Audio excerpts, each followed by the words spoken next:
komentaryo, mga panayam ng mga taong viral ngayon. DZRH Break Time! RH Break Time!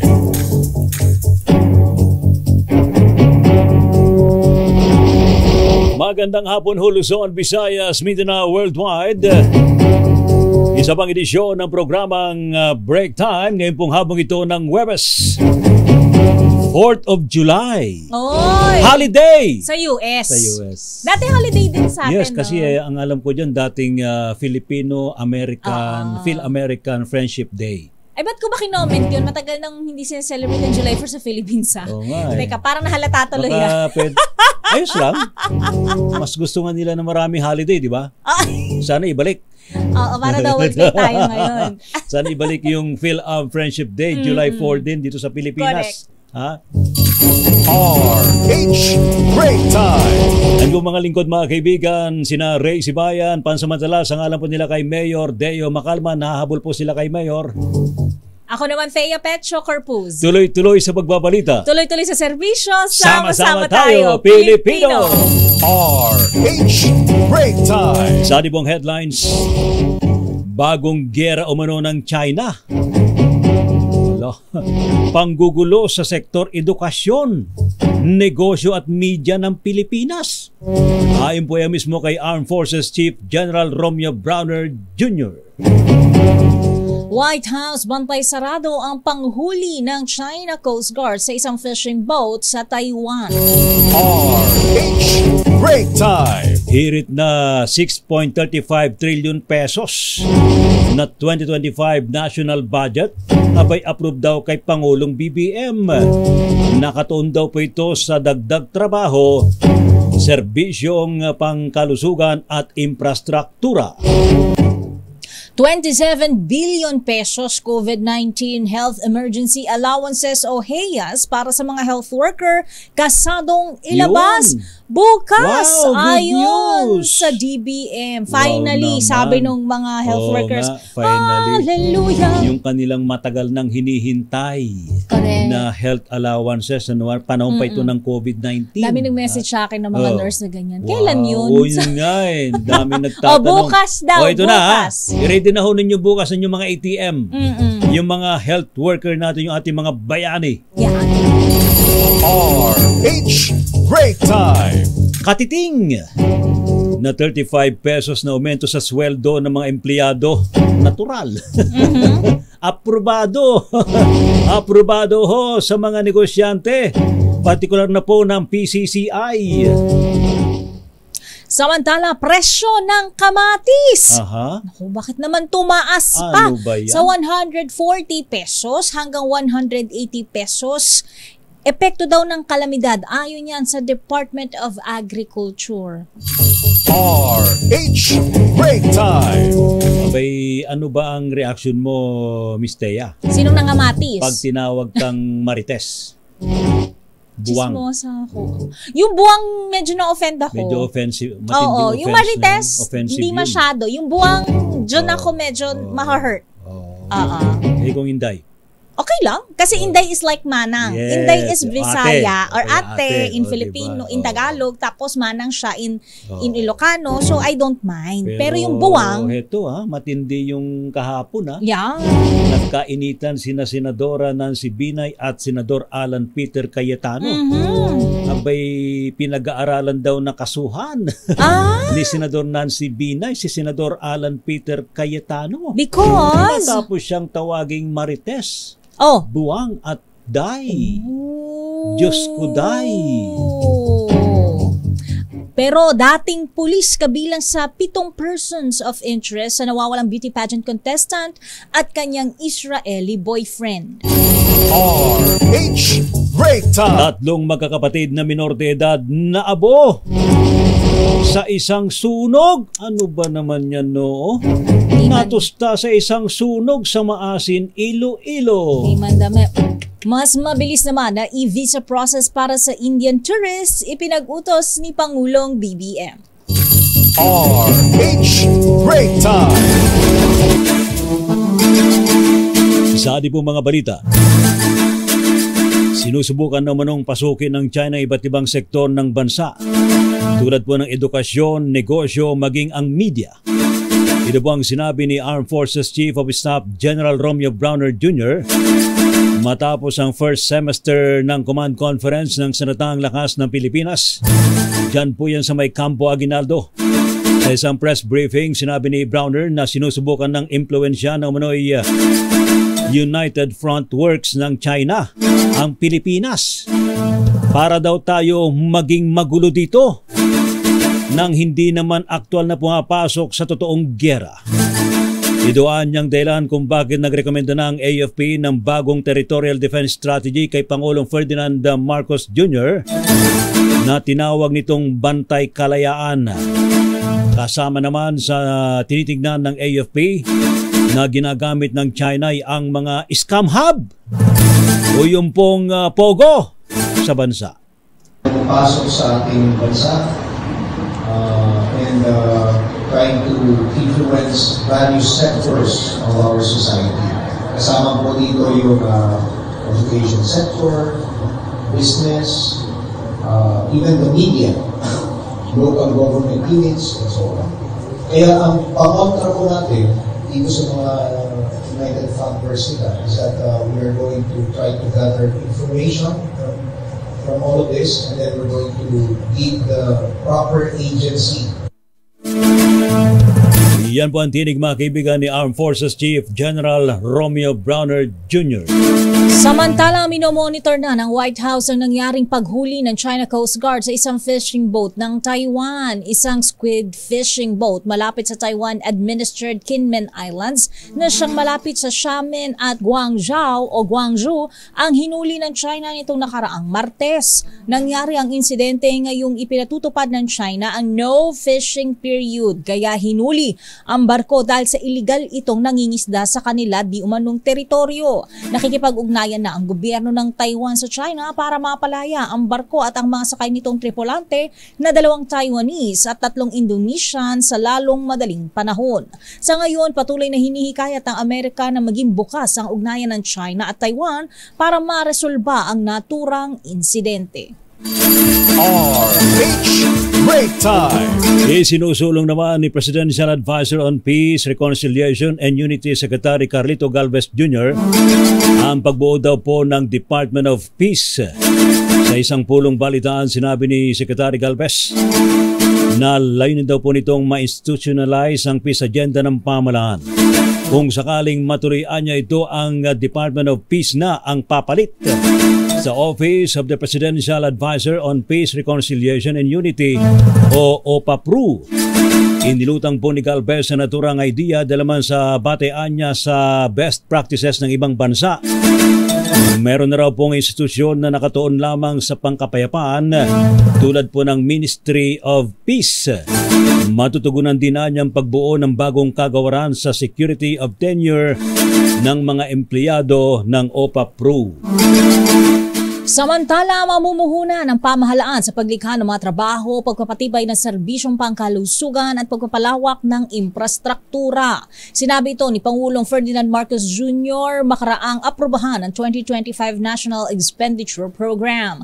Ayon sa Pangulo, pakay ng gobyerno na tugunan ang pagtaas ng presyo ng mga bilihin at bawasan ang kahirapan. Sa nakaraang cabinet meeting, inaprubahan ni Pangulong Marcos ang proposed 6.352 trillion pesos para sa susunod na taon na iprinisenta ng Department of Budget and Management. Ayon sa DBM, isusumiti sa Kamara ang panukalang 2025 National Budget sa July 29 o pagkatapos ng State of the Nation Address ni Pangulong BBM. RH Break Time. Dadaan daw po sa masusi at komprehensibong pagdinig ng Kamara ang pambansang budget po para sa taong 2025. Ayon po kay ako, Bicol Party List Congressman Elizalde Co, Chairman ng House Committee on Appropriations, titiyakin nilang magtutuloy-tuloy ang legacy projects ni Pangulong Ferdinand Marcos Jr. Bukod po dito hindi rin anya pabayaan ng pondo para naman sa edukasyon, healthcare services, infrastructures at social services. Una nga pong nagbigay nga po ng approval si Pangulong BBM sa hirit na 6.352 trillion pesos. Ang laki. Ang hirap na sigurong bilangin. Ang hirap bilangin sa daliri. Para po sa 2025 National Expenditure Program. Good news naman! Yun! Yan, dahil ilalabas na po bukas ang natitirang 27 billion pesos COVID-19 Health Emergency Allowances o HEA para sa mga health worker. Ito ang inanunsyo ng Department of Budget and Management o DBM. Ayon sa DBM, sakop nito ang hindi pa nababayarang higit 5 milyong HEA at higit 4,000 COVID-19 sickness at death compensation claims sa mga healthcare at non-healthcare worker. Ayon kay Budget Secretary Amenang Pangandaman, sa 2025 pa ito hinihiling ng Department of Health pero sinikap nilang mapaaga ang pag-release ng naturang allowance. Binanggit na rin ito kahapon ni Health Secretary Ted Herbosa kaya wala nang nakalaang budget para sa HEA sa 2025 National Expenditure Program. In advance, supposedly for next year. Pero dahil gusto na natin na tapos na to. Correct.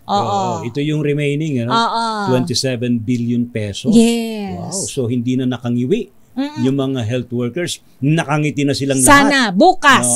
Simula na. bukas sana nakangiti na sila. Ayan, lalo na sina Mrs. Ayan. Nakangiti na rin sila. Ang laki-laki ng kanilang pagngiti. solve na naman. Mababayaran na rin yung kanilang mga utang. Ay, totoo. Lalaking bagay daw. Pambayad pala ng utang. Wala tayong magagawa. At least may pambayad na. Ay, sus. RH Break Time! Approve! Nakangiting approve! Sa mga negosyante, partikular na po ng Philippine Chamber of Commerce and Industry o PCCI, ang 35 pesos na aumento sa sweldo ng mga empleyado sa National Capital Region NCR.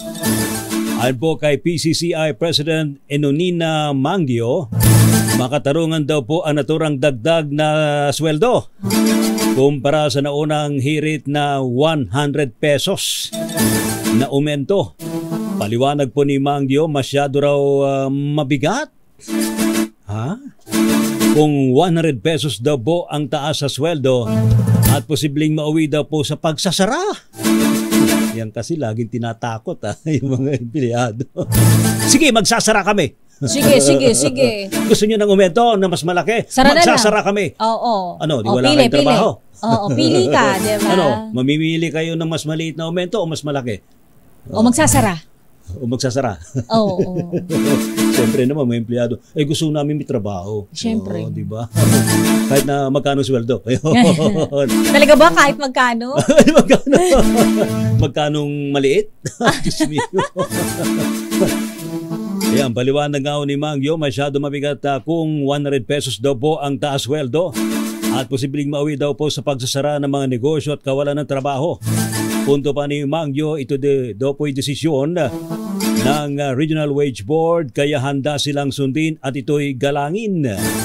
Samantala, tiyak naman ni Mangio na susubaybayan at susuriin ng PCCI ang epekto daw po ng 35 pesos wage hike sa mga micro at small enterprises na tinuturing anyang backbone ng ating ekonomiya. Ito medyo nalulungkot ako sa balitang Bakit to. naman? Kasi ano ba yan? pumalo na sa halagang 140 piso hanggang 180 piso ang kada kilo ng presyo ng kamatis sa pamilihan. Mga kamatis tayo niyan sa pagbili ng kamatis. Favorite ko pa naman yan. Parang sa isang kainan, nakakatatlong kamatis ako. Ang kamatis merong lycopene? Yan. Diba? Pampalinaw ng mata, pampaganda ng kutis. Yun. Kaya hindi ako pwedeng mawala pampapula ng labi. Kamatis. Ayan. Pampakesable lips. Ayon kay Agriculture Spokesperson, Assistant Secretary Arnel de Mesa, bunsod ito ng nagdaang bagyong Agho na nakaapekto sa anihan ng kamatis. Pero nilinaw ni de Mesa na babalik din ang presyo ng kamatis sa 80 hanggang 100 piso kada kilo sa susunod na 1 hanggang 2 linggo. So hindi mo na ako siguro bibili ng kamatis. Samantalang dati, no? Di ba may time na 30, 20, minsan nga natatapon pa yan May time na itinapon lang yung nabubulok na kamatis correct, na. Kasi hindi raw maibiyahe. Itinapon na lang. Correct. Ano ba naman yan? Narito ang naging pahayag ni Demesa. Kasi pag tag-araw talaga dyan, bumababa ng husto yung presyo ng kamatis. Pag ganitong tag-ulan, talagang hindi naman ganun karami yung harvest at talagang pag minsan may mga area talaga nagipit. Pero ano naman yan, cycle, mabilis naman din na makarecover ang mga gulay.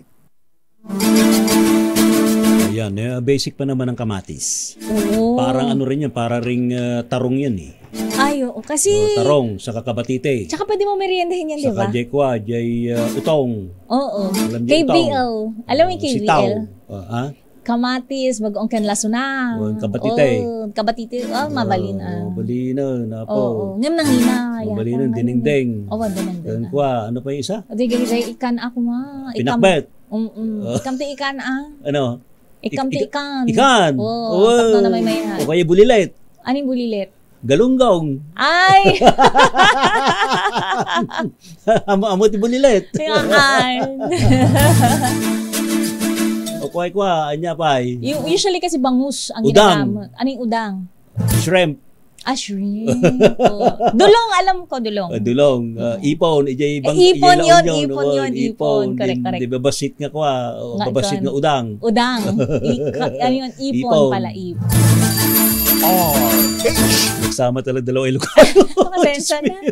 Nakakagutom pagka ganitong panahon. Tsaka yung usapang kamatis. Kasi parang basic siya sa mga Ilocano, no, kamatis. Natural, Mababa pa raw po sa ngayon ang presyo naman ng school supplies sa Divisoria ilang linggo bago ang pagbabalik ng klase.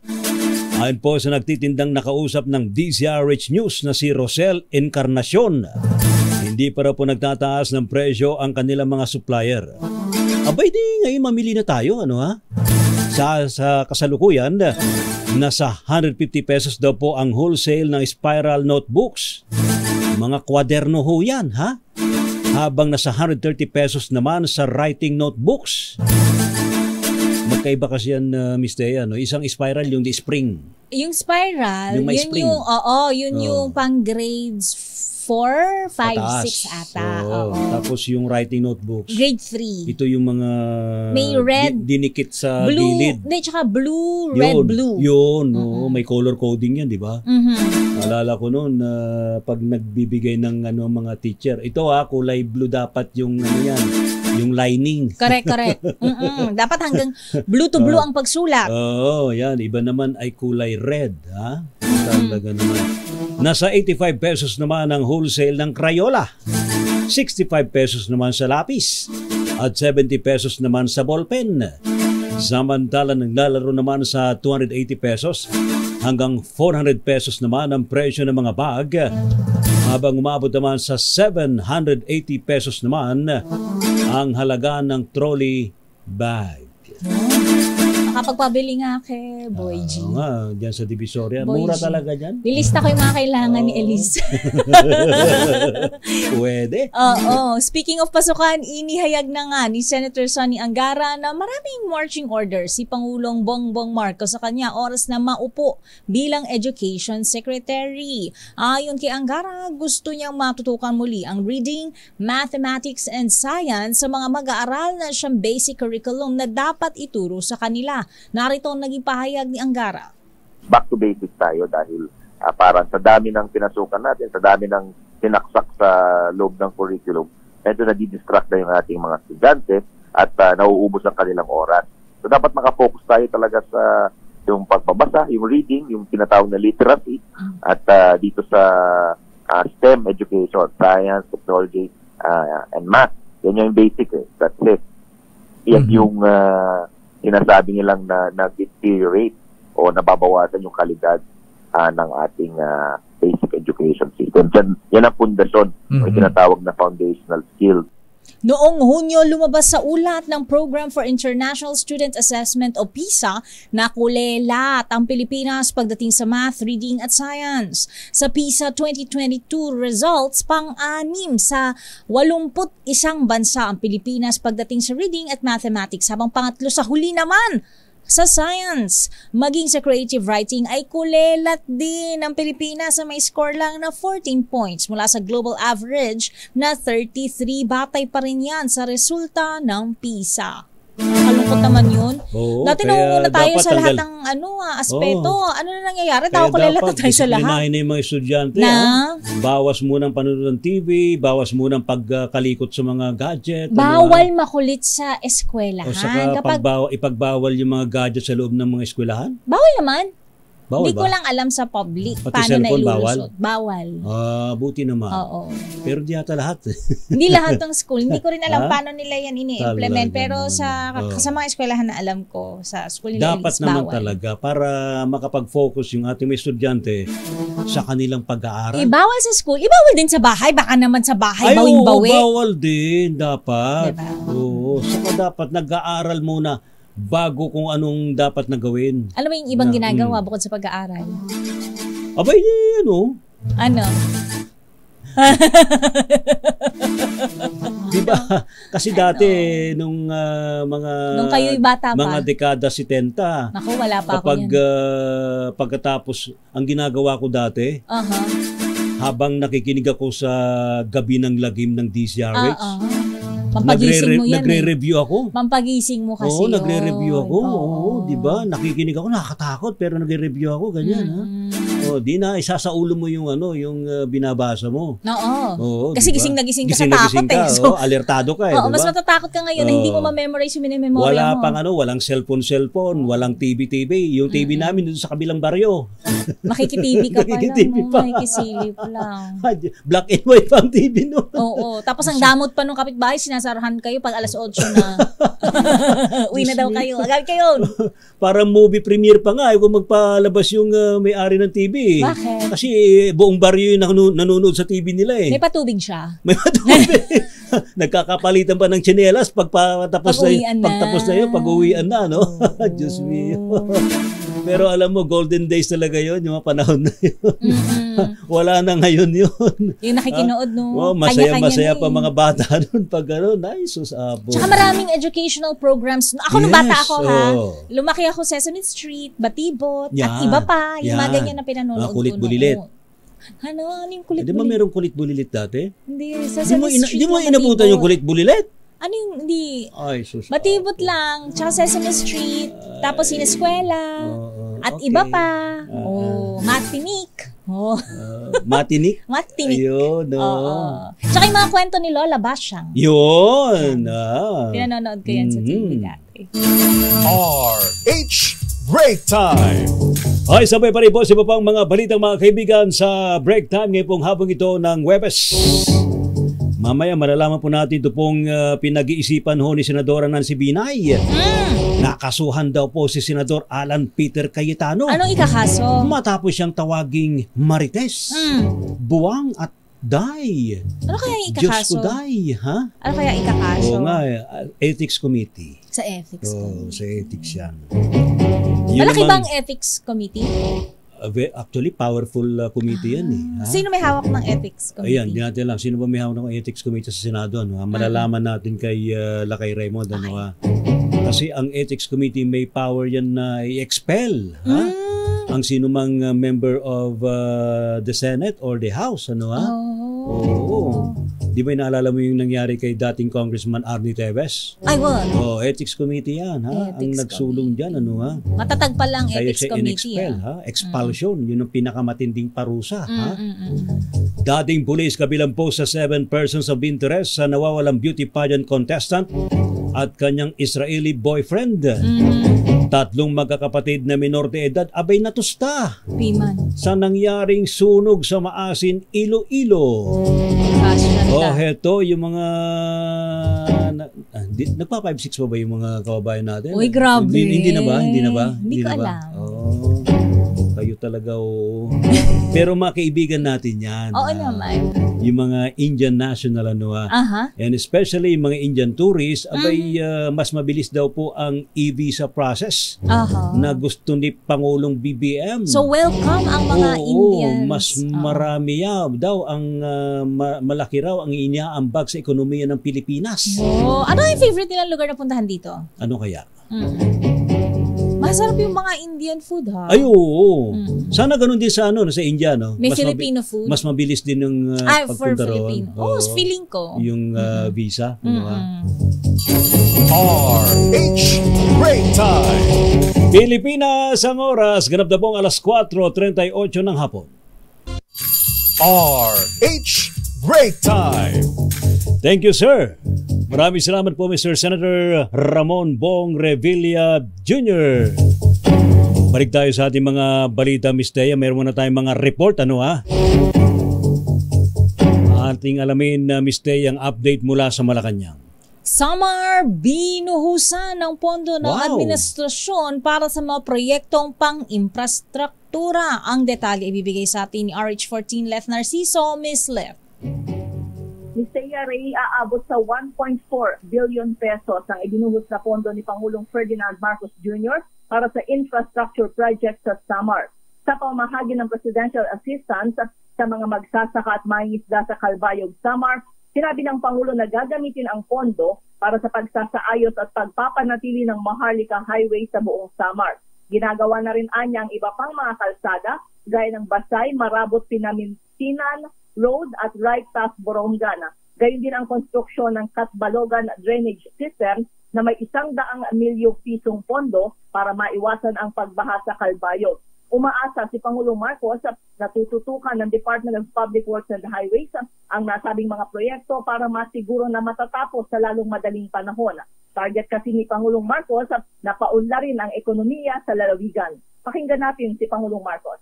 Inaasahan natin na mabilis na matatapos ang mga pangunahang proyekto sa Maharlika Highway mula November 2024 hanggang Marso ng 2025. Bukod po rito, atin din palalawakin ang ilang mga kalsada dito sa Samar upang mabawasan at mapabuti ang daloy ng transportasyon.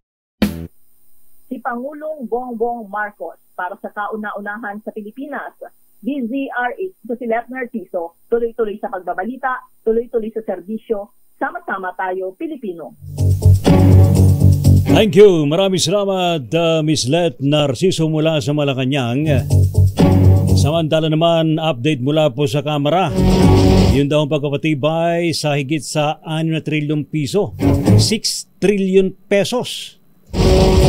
Na national budget po para sa 2025. Ito raw po ay prioridad ng Kamara. Report mula kay RH12 Milky Rigunan. Milky. Ray Atea ang pag-aproba sa panukalang 6.352 trillion pesos na national budget para sa 2025 ang bibigyan ng prioridad ng Kamara sa pagbubukas ng 3rd regular session ng 19th Congress. Ginawa ni House Speaker Martin Romualdez ang pagtitiyak matapos aprobahan ni Pangulong Bongbong Marcos ang panukalang pambansang budget para sa susunod na taon. Ayon kay Romualdez, bukod sa commitment ng Kamara na aprobahan ng nalalabing LEDAC priority measures, doble kayod mulian niya ang Kongreso para maipasa ang 2025 proposed national budget. Sabi ni Romualdez, titiyakin ng Kamara na magkakaroon ng sapat na pondong edukasyon, agrikultura, modernisasyon ng Armed Forces of the Philippines, infrastruktura at legacy projects ni Pangulong Marcos. Dagdag pa ng House Speaker na paglalaanan ng budget ang mga programa para bumaba ang presyo ng pagkain at mapabilis ang pag-unlad ng bansa. Ang 3rd regular session ng 19th Congress ay muling magbubukas sa July 22, ang kaparehong araw kung kailan idaraos ang ikatlong State of the Nation address ni Pangulong Marcos sa Batasan Pambansa Complex. Para sa kauna-una sa Pilipinas, DZRH, ako si Milky Rigunan. Tuloy-tuloy sa pagbabalita, tuloy-tuloy sa serbisyo, sama-sama tayo, Pilipino.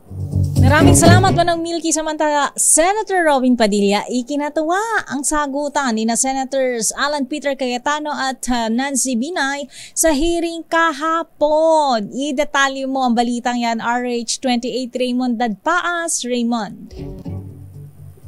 Mr. Ray, sa kabila ng mga negatibong komento sa nangyaring bangayan kahapon sa Senate hearing sa pagitan niya ng Senador Alan Peter Cayetano at Senador Nancy Binay, ay masaya si Senador Robin Padilla sa nangyari. Ayon kay Padilla, mahalaga ang mga debate para sa mga katulad niyang mambabatas. Kabilang umuno siya sa mga fan ng British Parliament kung saan laging may nangyaring debate, kaya't masaya siya kahapon, lalo na sa simula ng pinag-uusapan ay tungkol sa new Senate building. Ang hindi lang maganda ay nang napunta na ito sa personalan sa pagitan ni na Senador Alan at Senador Nancy, kaya niya hiningi na magkaroon muna ng suspension ng hearing. Sa katunayan ay mababait pa ang mga miyembro ng Kongreso sa Pilipinas kumpara sa ibang bansa na nagkakasakitan dahil sa tindi ng mga debate. Nagpaliwanag din ito kung bakit habang may bangayan ay tuloy lang siya sa pagkain. Sabi ni Padilla, hindi siya na makakain noong una dahil dalawa lang sila ni Senador Cayetano, kaya't nang dumating si Senador Nancy ay dito na siya nakatsyempo para kumain. Narito si Senador Robin Padilla. Dapat mangyari yun. Lalo na ako, number one, matagahanga ako ng Westminster. Ibig sabihin, Westminster kasi parliamentary, talagang laging may debate, laging may... Masaya ako kahapon. Kaya lang, siyempre, nung napupunta na sa medyo personalan, doon na ako humihingi ng suspension. Pero yung unang, okay yun, ganda yun. Check and balance ka. Si Senador Robin Padilla para sa kauna-unan sa Pilipinas, DZRH. Ito si Raymond Paz, tuloy-tuloy sa pagbabalita, tuloy-tuloy sa serbisyo. Sama-sama tayo, Pilipino. RH Break Time. Samantala naman, AFP titibayin daw po ang mga pasilidad sa harap po ng bantang missile attack. Mayroon na bang pagbabanta, sabi naman wala naman. Ating alamin sa report ni RH52, Edniel Parosa. Edniel. Ray at Mr. Yan, naghahanda na sa datahang lakas ng Pilipinas sa harap ng bantang missile attack na realidad na umano sa modern warfare gaya ng nangyari sa Israel at Ukraine. Ayon kay Armed Forces Chief of Staff General Romeo Brenner Jr., pinag-aaralan itong patagin ang mga pasilidad ng bansa laban sa posibleng hypersonic missile. Reaksyon ito ni Bronner nang tanungin kung handa ba ang facilities ng AFP sakaling tirahin nga ng missile ang bansa gamit ang mga firepower na mas mabilis pa sa speed of sound. Pero git ng general maging siya ay hindi mabatid ang katotohanan sa pinamamalitang ito na Senator Amy Marcos na may 25 lokasyon nang nakaumang na tirahin ng hypersonic missiles ng China. Kabilang na mga EDCA site. Nanawagan naman si Bronner sa publiko na huwag matakot sa nasabing bantang laging ang Department of National Defense at National Security Council ay hindi maberipika. Ginawa ng AFP Chief ang pahayag pagtapos ng First Semester Command Conference na pinangunahan mismo ni Commander-in-Chief Pangulong Bongbong Marcos sa Campo Aguinaldo. Dito, ipinisenta ng AFP kay PBBM ang bagong External Defense Strategy na Bantay Kalayaan kung saan kasama na sa mga pinangangambahang banta ay ang pagpasok ng China sa iba't ibang sektor ng bansa. Sinabi ni Bronner na iniimpluwensyahan na ng China ang edukasyon, negosyo, maging ang media ng Pilipinas para magulo mo na ito ang hindi pumapasok sa tunay na digmaan. Para sa kauna-unahan sa Pilipinas, BJH. Ito si Edniel Parosa. Tuloy-tuloy sa pagbabalita, tuloy-tuloy sa serbisyo. Sama-sama tayo, Pilipino. Maraming salamat, Edniel. Samantala naman, pinangunahan po ni Senador Lito Lapid ng pamimigay ng ayuda ng DSWD sa San Pablo, Laguna. Sa inisyatiba ng tanggapan ni Senador Lapid, nabiyayaan daw po ng tig 2,000 piso ang nasa 500 senior citizen at PWDs sa isinagawang payout. Mainit ding sinalubong si Senador Lito Lapid na mga benepisyaryo sa lungsod. Sa panguna po ni na Congressman Ben Amante at Vice Governor Karen Agapay, nagpasalamat po ang mga benepisyaryo kay Senador Lito Lapid sa naturang ayuda. RH Break Time. Pilipinas ang oras, 7 minutes. Hindi. 3 na lang. 3 na lang Bawasan natin ng 4. 3 minuto na lang bago sumapit ang alas 5 ng hapon. RH Break Time. Sali pa rin po mga balita. Patay ang 3 magkakapatid na minor de edad nang sila'y masama. Nang sila'y matusta sa nasusunog nilang bahay sa Barangay Dalusan, Bayan ng Maasin, Iloilo. Alas 9 ho ng kagabi. Namatay daw po ang 5 taong gulang, 4 na taong gulang at 1 taong gulang. Ano ba naman yan, no? Nasaan yung kanila mga magulang sa naturang sunog? Habang nakaligtas naman ng 12 anyos at 8 anyos na mga bata na ngayon nagpapagaling na po na sa isang ospital dahil sa matinamo nilang paso sa katawan. Ayon po sa ina ng mga bata, ang kanilang mga anak lamang ang naiwan sa bahay dahil nagtungo siya at ang kanyang mister sa lamay ng isang kaanak. Ano ba naman yan? Sinisisi naman ng ina ang kanyang sarili sa nangyaring trahedya dahil naman sa nagsunog daw siya noon ng mga dahon at nakalimutan niya umano itong patayin. Ano ba naman yan, misis? Ano na maaring posible daw umabot at naging sanhi ng sunog sa kanilang bahay. Ay, wala na, tapos na. Po. Ipag-pray na lang pwede natin. Ba, ano ba yan? Pwede bang kasuhan ng parricide? Ha? Aksidente. Parricide na? Arson pa? Ha? Ano ba naman yun? Samantala, kabilang ang isang dating pulis sa 7 persons of interest sa pagkawala ng beauty pageant contestant at boyfriend itong Israeli sa Central Luzon. Ayon sa Philippine National Police Criminal Investigation and Detection Group, nakikipag-ugnayan na sa kanila ang dating pulis na kabilang sa persons of interest na nagsilbing middleman na magkasintahan sa plano nitong pagbili ng property sa Capas, Tarlac. Samantala, mayroon na umanong tiniting ng 3 anggulo na motibo sa pagkawala ng 2 pero wala pang nakikitang indikasyon na pinatay ang mga ito. RH Break Time. Samantala naman nais si Pangulong Ferdinand Marcos Jr. ng mas mabilis na proseso ng e-visa ng mga Indian national. Ayon po kay Pangulong BBM, mas may hikayat daw po ang mga Indian national na bumisita sa Pilipinas kung hindi pahirapan na makakuha ng visa. At makatutulong daw po ito para mapabuti ang turismo sa bansa. Sa kasalukuyang e-visa system, obligado daw po ang Indian nationals na magkaroon ng personal appearance sa Philippine Embassy sa New Delhi na umaabot ng halos 1 buwan. Tagal pala. Bate po sa datos lumalabas ng Indian nationals ay repeat visitors na gumugugol ng average na 8 gabi. Wow. Ano ba yan? 8 nights and 9 days. 9 days. Yun. Sa Pilipinas. At gumagastos daw po ng $100 kada bawat araw? tao.